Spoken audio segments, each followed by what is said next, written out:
welcome to Delicious and Nutritious. My name is Chef Jerry Levine, and I'm joined with Marcia Richards, registered dietitian from Beth Israel Deaconess Hospital in the great city of Plymouth. A special thanks goes out to PACTV and the Center for Active Living for helping us bring this show to all of you. Take it away, Marcia. Okay, hello everybody. Thank you so much for being here with Jerry and I. And you are going to learn some great things about cranberries today. Jerry's going to show us how to make a delicious, fresh, and nutritious cranberry sauce. And then I'll be providing some health benefits of cranberries that should help you to have a good, healthy winter, spring, fall, and summer. So let's watch the video first, and then I'll be back. Today we are going to do a delicious fall winter dish that goes really nicely with turkey, ham, chicken, Cornish game hens, any of these things. And it's really easy, and it's a very traditional thing that is normally served with during Thanksgiving, and I suggest it can be also used during the Christmas period. So what is this called? It's called cranberry sauce with clementine, orange, and we are going to be using roasted sunflower seeds to top it off, and that'll be the finishing thing. Okay, let's talk about the ingredients we're going to be using and the tools we're going to be using. Let's start with the tools. We have a pan, and we have one of my favorite potato mashers, and we're going to put that right there. This thing is lovely. Why am I going to use this? Because I want to break up the cranberries a little bit, but I don't want to use a blender because I don't want a soft mixture. I want something that has a little texture to it. Okay, what do we have? Clementines, and these are called clementine tangerines. We have turbinado sugar, a cup of water, and New England favorite, also favorites from the Midwest, is cranberries and our dry roasted sunflower seeds. Okay, what do? First thing we do is we take one of our clementines and we put it into a pan and cover it with we would actually use all 3 clementines, and we put it into a pan covered with water, cook them for 10 minutes. Now, this one right here has been cooked for 10 minutes. These 2 have not, because we're not going to actually use them. The recipe calls for a coarse chop, so I'm going to show you what a coarse chop is. All right? We have our nice sharp knife, and we slice across the center, and I always look where I'm slicing because that way I make sure I don't slice my finger, which becomes a bloody mess. But we do this, and if you were holding these clementines, you can see how soft they are right now. So now we're going to do a coarse dice.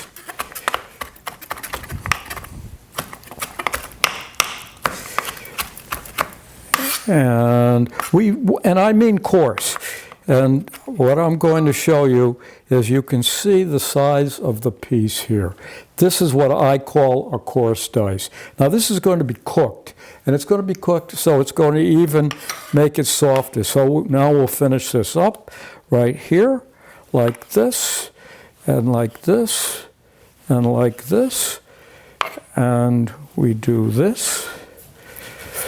Watch how I curl my fingers. I curl my fingers so they stay away from the blade of the knife. And now I stabilize the knife with my left hand, and we go up and down and chop, chop, chop. And we'll just give it a couple more chops. Okay. There we go. Now, we would have done all 3 of these, and we would put them in the pan, all 3 of them, and we'd follow that with our 1 cup of water, that would go in the pan also. The turbinado sugar, that would also go in the pan. We're going to put it on the heat, and it would go up to a low simmer, and it's going to go for 30 minutes. And then once it goes for 30 minutes, we're then going to take the cranberries and put them into the pan, and with both of these, of course, and we're going to cook this until the cranberry bursts. When you're heating it, you're going to see that there'll be a line on the cranberry, and it literally bursts, the skin bursts. And we're going to cook that for about 8 minutes, maybe a little bit longer, 10 minutes, and so forth. And then we just take it off, and the next thing we're going to do is we're going to mash it. So we're going to mash it with our handy-dandy potato masher, mash it up, and that is where we are going to do. And the final thing is, this is so much better if it is refrigerated. So now it's going to go into the refrigerator, and if you're in a hurry, let it sit in the refrigerator for a half hour or an hour, and that should be adequate. But give it a little bit of coolness to it, because it makes it really good that way. Final step. We've taken our chilled cranberry sauce with the clementine oranges, and we're going to put it into our cranberry bowl. Why is this a cranberry bowl? Well, look at the color of the thing. It looks like cranberries. So that we now have a cranberry bowl.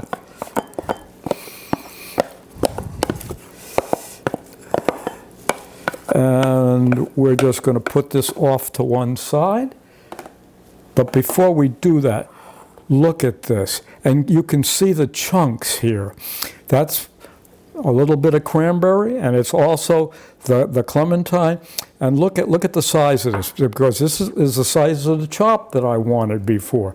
Now, sunflower seeds. So we pour a little sunflower seeds in there, and we start gently mixing. You notice what I'm using here to do my mixing? I like working with wooden spoons. Why? Maybe I'm a traditionalist. Does it really make a great deal of difference whether it is a wooden spoon or a metal spoon? Well, it depends upon whether there's acidity in it, but I don't think it really does. But I just happen to like wood. Now I'm turning the bowl so I get a really nice mix, and look at this, the sunflower seeds are starting to disappear in here, but we're still going to see some of them. And doesn't this look delicious? And I am, whoa, does that smell good. There we go. Cranberry sauce with clementine orange and dry roasted sunflower seeds. That looked delicious. The color is amazing. And we're going to learn a little bit more about the color and the phytochemicals that provide that color, as well as some of the health benefits. So there's many health benefits associated with cranberries. A lot of us have heard about their benefits for preventing urinary tract infections, but there's going to be a lot more that we'll talk about. So I found this clip, and I just couldn't help but put it in. I don't know if you remember when Ocean Spray had a lot of advertisements. So whenever you see this commercial, do you wish you could swim in that pool of cranberries? And in this area where we live, this year's crop, watching the cranberries get flooded, it was just absolutely beautiful. And I don't think there's anything prettier than that color. So a little bit of history. Native American Indians used cranberries as a medicine, as a poultice for wounds. They used it as a dye for rugs, and they also ate it as part of their food supply. They weren't called cranberries, they were called ibimi, which means bitter berry. Early New England sailors were also eating cranberries to prevent scurvy. And scurvy is a vitamin C deficiency. So they were eating cranberries to prevent scurvy because cranberries are high in vitamin C. In 1923, the first reported use of cranberries to manage UTIs was introduced. And at this time, it was felt that they were managing urinary tract infections because of their acidity, and they were making the urine acid. Current research does support that cranberries have a true benefit on prevention and treatment of urinary tract infections, but what we've learned is that it's not due to the acidity of the urine. In 1994, Harvard Medical School did a study of elderly women, giving them 8 ounces of cranberry juice per day, and they found there was a drastic reduction in the amount of bacteria in their urinary tracts. This research concluded that the cranberry juice was preventing bacteria from adhering to the lining of the bladder. And that is how cranberries were helping to prevent and manage urinary tract infections. Rutgers in 1998 continued this research, and their studies identified what the specific components are in cranberries that help to prevent this adherence to the bladder lining. And they're called Proanthocyanidins, called PAC for short, a little bit easier to say. So PACs prevent E. coli caused urinary tract infections. Most UTIs are due to E. coli or Escherichia coli. And it's felt that these PACs prevent that bacteria from attaching to the cells that line the urinary tract. This results in the bacteria being flushed from the urinary tract versus adhering or growing along that urinary tract. And then that could lead to a urinary tract infection. In 2015, there was a meeting called The Impact of Cranberries on Gut Microbiota and Cardiometabolic Health. And this conference found that the polyphenols, and the PACs are a type of polyphenol, these are all phytochemicals, might also interact with other bioactive compounds in cranberries that can protect our gut microbiota.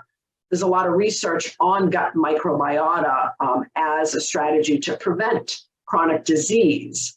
Do some of us have more of the good bacteria and others have more of the bad bacteria? And can that be part of chronic disease development?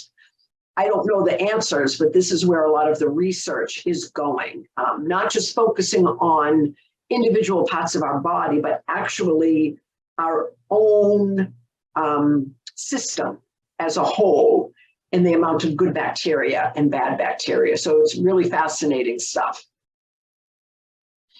So cranberry polyphenols provide antioxidant and also anti-inflammatory function that can benefit our heart health, cardiovascular system, metabolism, and also our immune function. So we've talked about polyphenols during other episodes, and it's the deep color of fruits and vegetables that show quite often that a food is rich in phytochemicals. Polyphenols are one of many types of phytochemicals. In 2016, the American Journal of Clinical Nutrition did a study, and they found that drinking 8 ounces of cranberry juice per day reduced symptomatic urinary tract infections by nearly 40% in women who had recurrent UTIs. And this is really a good thing because what it translates to is less need for antibiotics. And you've all probably heard about resistancy when we take too many antibiotics. So the more we can avoid taking a medication through lifestyle behavior is always going to be a good thing. But if we need our medicine, we always take it. Some other additional health benefits of cranberries: they can protect us from sun damage, improve vision, improve the flexibility in our joints, our arteries, and other body tissues, reduce the incidence of certain infections in addition to those urinary tract infections, and promote heart health, probably because of that anti-inflammatory and antioxidant property. We've talked about the urinary tract and how they can protect that. Decrease inflammation associated with chronic disease and aging. So when a food contains elements that are antioxidants, these are the things that keep our cells healthy, help our cells not to get damaged by other things called free radicals. And this process of inflammation has been linked with several chronic diseases. We talked about the microbiota, so there could be some digestive health benefits from having some cranberries. And dental health, I thought this was really interesting. Drinking cranberry juice or having cranberries might inhibit the bacteria in our mouth that cause formation of plaque that can hurt our gums and cause cavities. And lab studies have also shown that cranberry extract, that's usually in like a pill form that people can buy over the counter, can reduce the oxidation of LDL cholesterol. So LDL is that bad cholesterol that gets delivered and deposited to the vessels in our heart. If that fat becomes oxidized from those free radicals that I talked about before, it can become a hard plaque. So cranberry extract has been shown to reduce the oxidation of this LDL cholesterol.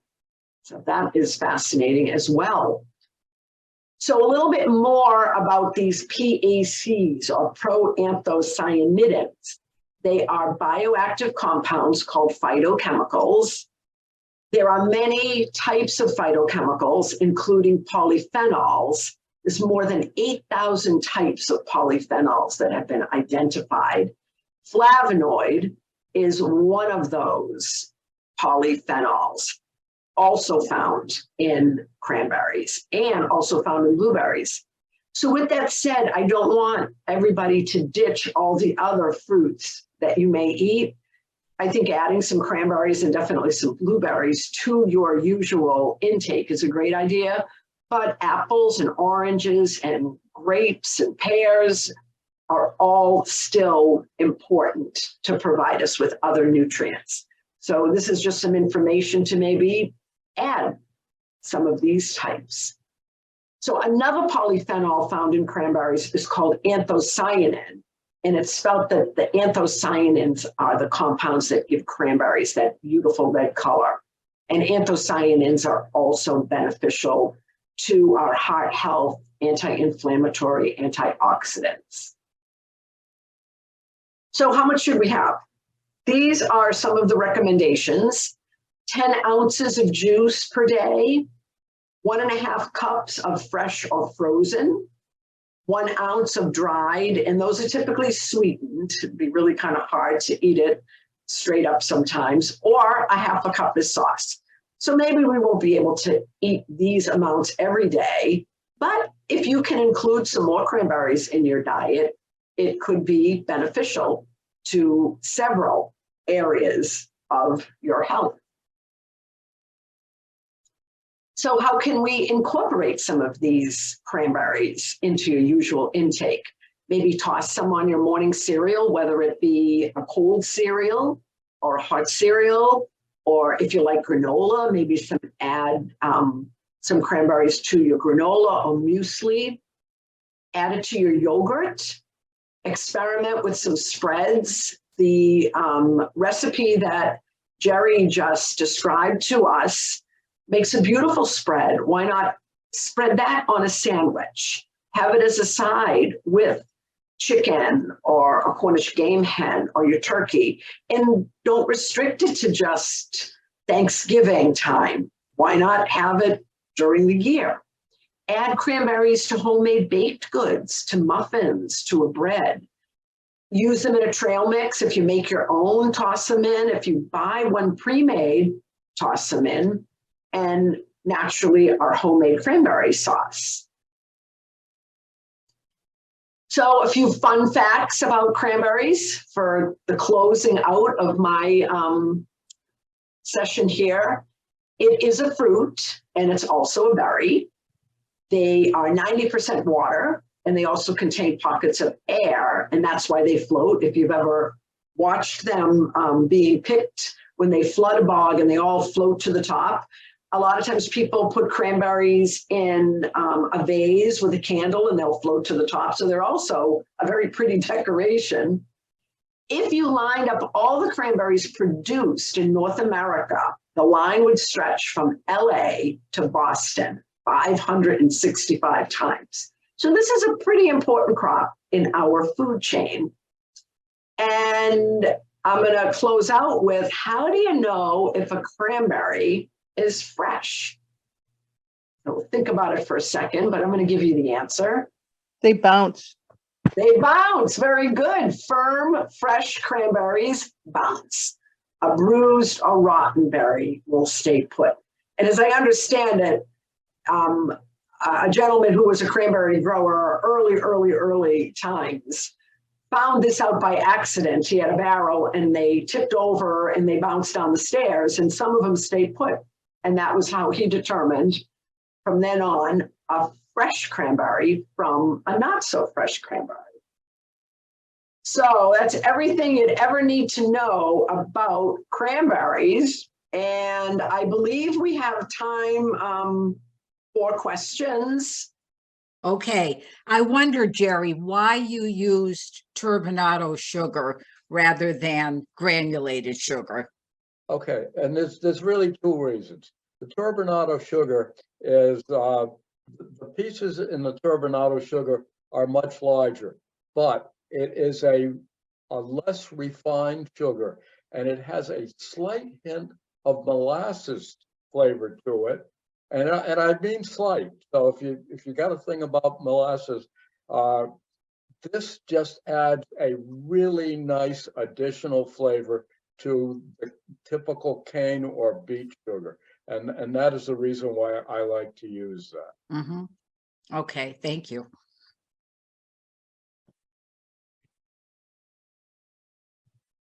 Yes, go ahead. Mary? Yeah, this is about the cranberry juice.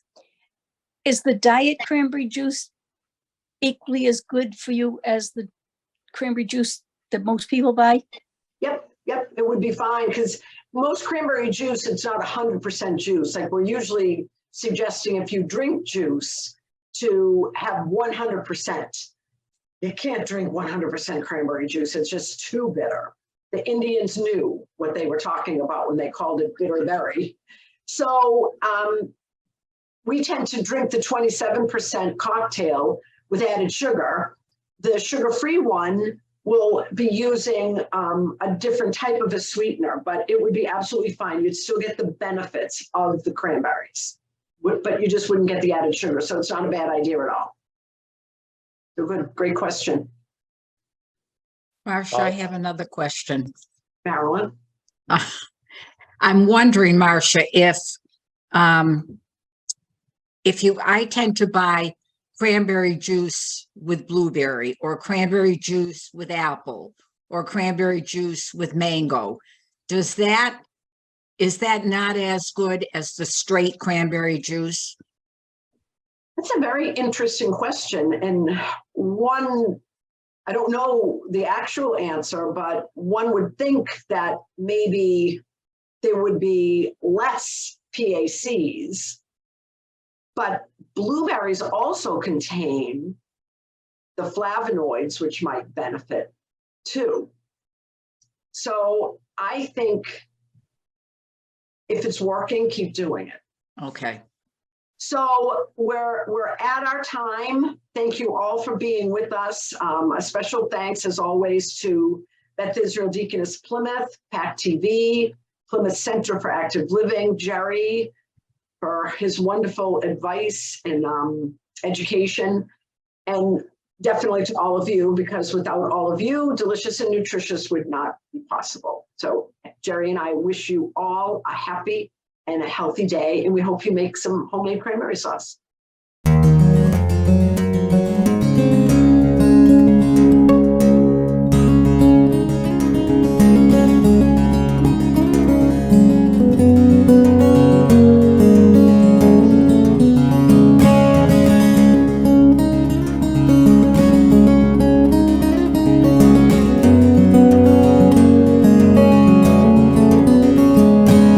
Hello, thanks for watching. We've moved. Episodes of Delicious and Nutritious can now be found on the Local Scene YouTube channel.